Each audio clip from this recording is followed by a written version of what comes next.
Secret ने कैसे बदला मेरा जीवन, लोगों की सच्ची कहानियाँ, जिसकी ऑथर है रोंडा बर्न। उस किताब से एक और सच्ची कहानी लेकर आई हूँ जिसका नाम है ग्रीन कार्ड का चमत्कार।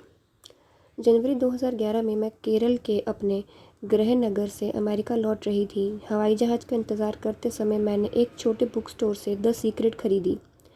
लॉस एंजलिस जाने वाली उड़ान में इसे पढ़ने के बाद मेरी ज़िंदगी बदल गई।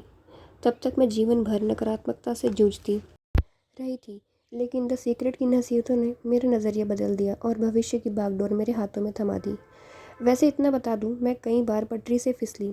मैं अक्सर अपनी नई नौकरी, सुंदर नए मकान और बेहतरीन नए संबंधों के वरदानों को नज़रअंदाज कर देती थी और उन चीज़ों पर ध्यान केंद्रित करने लगती थी जो मेरे पास नहीं थी। खासतौर पर अमेरिका में बसने वाला स्थायी ग्रीन कार्ड।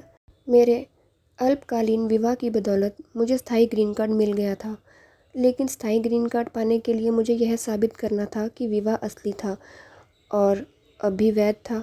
विवाह तो असली था। मेरे भावनात्मक घाव इस बात का सबूत थे, लेकिन शादी के बमुश्किल 1 साल बाद ही मैं अपने पति से अलग रहने लगी थी और हमारे तलाक की प्रक्रिया अंतिम दौर में थी। मुझे एक अप्रवासी वकील की मदद लेनी पड़ी। यह महंगा मामला था। मैं खिन्न थी कि मुझे कितना खर्चा करना पड़ रहा है और मेरे अंदर यह डर भी था कि अंततः मुझे अमेरिका से बाहर भेज दिया जाएगा। कोई ताज्जुब नहीं कि आकर्षण के नियम की वजह से मेरी समस्याएं बरकरार रहीं। परिस्थितियां बद से बदतर होती जा रही थी। फिर मैं द सीक्रेट की वेबसाइट पर गई और अपनी बुरी हालत को बदलने के लिए कुछ प्रशस्ति विवरण पढ़े। मुझे कई लोगों की बातों से प्रेरणा और संबल मिला, जिन्होंने अपने व्यक्तिगत चमत्कारों का उल्लेख किया था। मैंने तुरंत ही इसे आजमाने का निर्णय लिया। मैंने अपने वर्तमान ग्रीन कार्ड की 2 रंगीन तस्वीरें निकाली और उनकी समाप्ति तिथि 2011 से 2021 कर ली।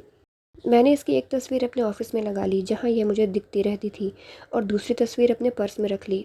फिर मैंने एक ऐसी चीज़ की जिससे मेरी इच्छा की सफलता सुनिश्चित हो गई। मैं इसके बारे में पूरी तरह भूल गई। मैंने प्रक्रिया के बारे में सोचने में 1 मिनट भी बर्बाद नहीं किया। मैंने यह नहीं सोचा कि वकील क्या कर रहे हैं और मैंने अपने पक्ष में पर्याप्त दस्तावेज दिए हैं या नहीं। मैंने एक भी नकारात्मक विचार नहीं सोचा। मैंने प्रक्रिया में मदद करने की भी कोशिश नहीं की, जैसे कि मैं आम तौर पर करती। मैंने यह कल्पना नहीं की कि प्रवासी अफसर के साथ मेरा इंटरव्यू अच्छा चल रहा है। मैंने इस बारे में भी नहीं सोचा कि मेरा वकील मेरे पक्ष में शानदार तर्क दे रहा है। मैंने बस इसे मुक्त कर दिया। जब कोई मुझसे पूछता था कि मेरे आवेदन का क्या हाल है, तो मैं बस कंधे उचका कर कह देती थी कि कार्यवाही चल रही है।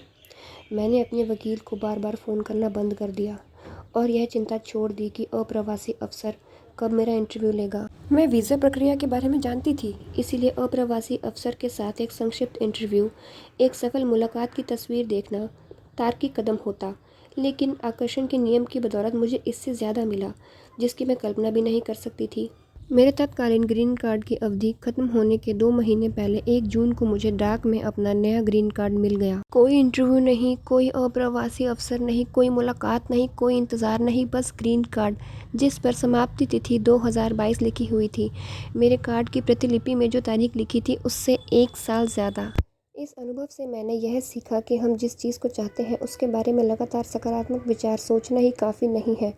असली बात तो मांगने, विश्वास करने और फिर मुक्त करने की योग्यता है। असली बात तो यह विश्वास करना है कि मेरी इच्छा सृष्टि तक पहुंच चुकी है।